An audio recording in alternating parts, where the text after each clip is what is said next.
दिव्य आत्मा। बहुत समय पहले की बात है। खुनिया गांव के 8 से 10 लोगों की एक मंडली दर्शन हेतु एक काली मंदिर में गई थी। काली का यह मंदिर एक जंगल में था, पर आसपास में बहुत सारी दुकानें, धर्मशाला आदि भी थे। कच्ची पक्की सड़कें भी बनी हुई थी, पर घने उगे जंगली पेड़ पौधे इसे जंगल होने का भान कराती थी। यह काली मंदिर बहुत ही जगता स्थान माना जाता था। यहाँ हर समय भक्तों की भीड़ लगी रहती थी, पर मंदिर के अंदर जाने का समय सुबह 8 बजे से लेकर रात के 8 बजे तक ही था। भक्तों की उमड़ती भीड़ को देखते हुए मंदिर में मुख्य दरवाजे के अलावा एक और दरवाज़ा खोल दिया गया था, ताकि भक्तजन मुख्य दरवाजे से दर्शन के लिए प्रवेश करें और दूसरे दरवाजे से निकल जाए। खुनिया गांव की मंडली शाम को 6 बजे दर्शन के लिए मंदिर पहुंची और दर्शन करने बाद मंदिर के आसपास घूमकर वहां लगे मेले का आनंद लेने। मेले में घूमते घामते यह मंडली अपने निर्भयपन का परिचय देते हुए जंगल में थोड़ा दूर निकल गई। रात होने लगी थी। मंडली का कोई व्यक्ति कहता कि अब वापस चलते हैं, कल दिन में घूम लेंगे, पर कोई कहता डर रहे हो क्या, इतने लोग हैं, थोड़ा और अंदर चलते हैं, फिर वापस आ जाएंगे। ऐसा करते करते यह मंडली उस जंगल में काफ़ी अंदर चली गई। रात के अंधेरे में अब मंडली को रास्ता भी नहीं सूझ रहा था और न ही मंदिर के आसपास जलती कोई रोशनी ही दिख रही थी। अब मंडली यह समझ नहीं पा रही थी कि किस ओर चले। खैर, मंडली के एक व्यक्ति ने अपनी जेब से माचिस निकाली और झोले में रखे कुछ कागजों को जलाकर रोशनी कर दी। रोशनी में उस मंडली ने जो कुछ देखा वह बहुत ही भयावह था। आसपास कुछ नर कंकाल भी नजर आ रहे थे और पेड़ों पर कुछ अजीब तरह के डरावने जीव जंतु इस मंडली को घूरते नजर आ रहे थे। अब तो इस मंडली के सभी लोग पूरी तरह से चुप थे। कोई कुछ बोलने की हिम्मत नहीं कर रहा था, पर हाँ, वे लोग धीरे धीरे एक दूसरे के काफ़ी करीब आकर चिपक गए थे। फिर किसी ने थोड़ी हिम्मत करके कागज की बुझती आग पर वही पेड़ के कुछ सूखे घास फूस को डाला और फिर आग थोड़ी तेज हो गई। मंडली ने मन ही मन निश्चय किया कि अभी कहीं भी जाना खतरे से खाली नहीं है, क्योंकि वे लोग रास्ता भी भूल गए थे और उन्हें समझ में ही नहीं आ रहा था कि किस ओर जाए। अस्तु उन लोगों ने फुसफुसा कर यह निर्णय लिया कि आज की रात कैसे भी करके यहीं गुजारेंगे और सुबह होते ही यहाँ से निकल जाएंगे। चूँकि ये लोग गांव से थे और इन लोगों का भूत प्रेतों से कई बार पाला पड़ा था, इसलिए थोड़े डरे हुए तो थे, पर इतना भी नहीं कि ये डर कर चिल्लाने लगे या भागना शुरू कर दे। इस मंडली ने हिम्मत दिखाई और धीरे धीरे करके आग को और तेज करने लगी, क्योंकि अब इस मंडली को लगने लगा था कि जरूर यहाँ कुछ बुरी आत्माएं हैं और वे इस मंडली को अपनी चपेट में लेना चाहती है।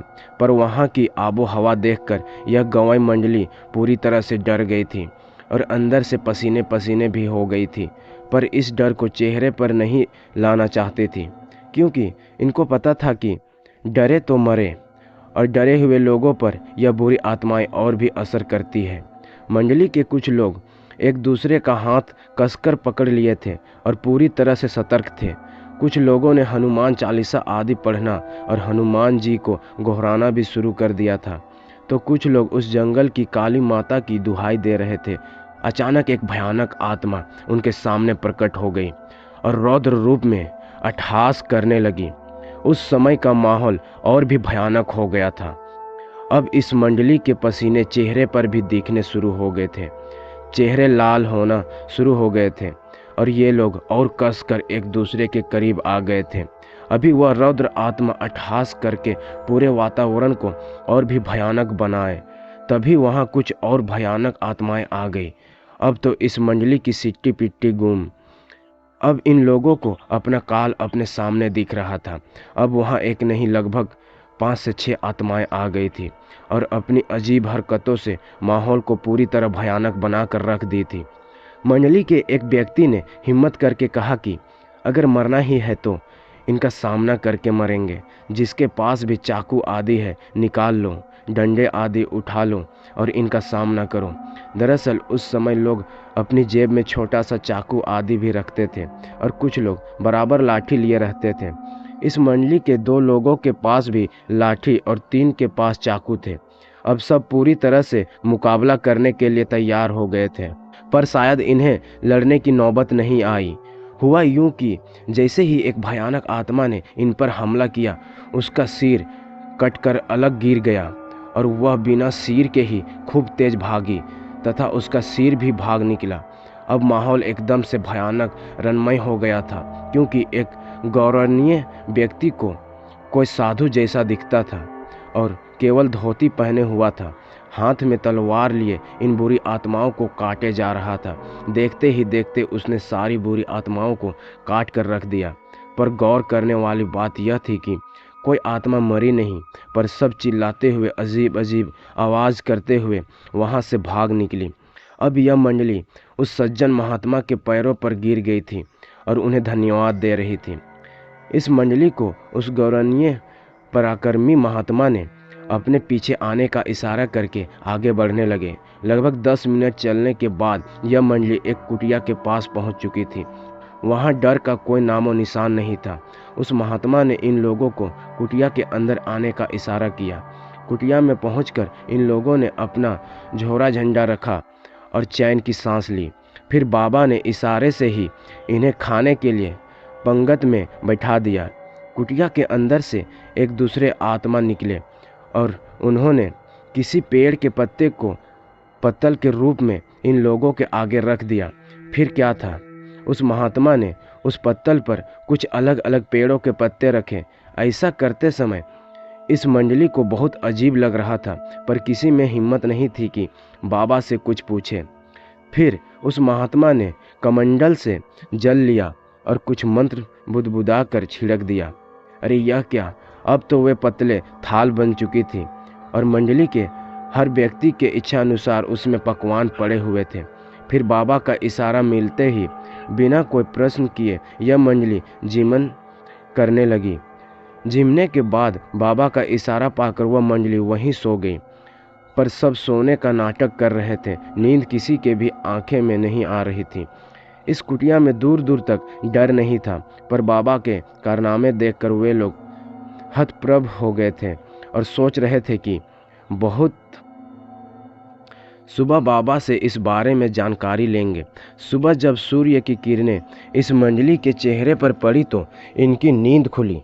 मंडली का हर व्यक्ति बहुत ही आश्चर्य में था, क्योंकि वहाँ न कोई कुटिया थी और ना ही रात वाले बाबा ही, और ये लोग भी नीचे वैसे ही घास फूस पर सोए हुए थे। अब इनको समझ में नहीं आ रहा था कि वह कुटिया और बाबा गए कहाँ। खैर, अब इन लोगों के पास कोई चारा नहीं था। थोड़ा बहुत इधर उधर छानबीन करने के बाद इनको रास्ता भी मिल गया और ये लोग मेले में वापस आ गए। मेले में वापस आने के बाद ये लोग काली माता के पुजारी से मिलकर सारी घटना बताए। पुजारी बाबा ने एक लंबी सांस छोड़ते हुए कहा कि वह दिव्य आत्मा है जो इस जंगल में रहती है। वह केवल रात में ही, और वह भी भूले भटके लोगों को ही नज़र आती है और उन्हें रात में आश्रय प्रदान करके फिर पता नहीं कहाँ गायब हो जाती है। उस पुजारी बाबा ने बताया कि ऐसी घटनाएं उन्हें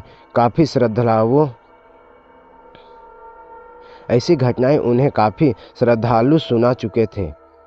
इतना ही नहीं, उन्होंने कई बार दिन के उजाले में 9 से 10 लोगों के साथ इस जंगल का कोना कोना छान मारा है, पर कभी भी न वे महात्मा मिले और न ही ऐसी कोई कुटिया ही दिखी।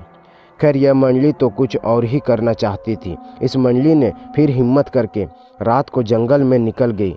मंडली चाहती थी कि उन्हें बुरी आत्माएं सताए और बाबा फिर आकर उनकी रक्षा करें। इसी बहाने यह मंडली यह चाहती थी कि बाबा के दिखते ही उनके पैरों पर गिर के कुछ रहस्यों के बारे में जानकारी ली जाएगी।